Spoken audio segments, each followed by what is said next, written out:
Hi, I'm Kelly Dominguez. I was lucky enough to finish my exam on the first try. I did do all my studies online, which was extremely helpful. They had a lot of practice quizzes once I was finished with all of the curriculum. I did buy the books as well. I thought that would be a great tool to kind of go back over the information whenever I had the opportunity. I took the live prep course, which was extremely helpful.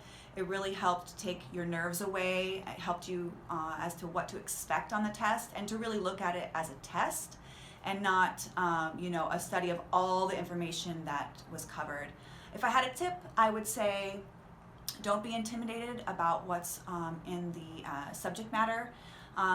There's all different kinds of things from laws to how to build a house, and just concentrate on learning what you need to learn to pass the test.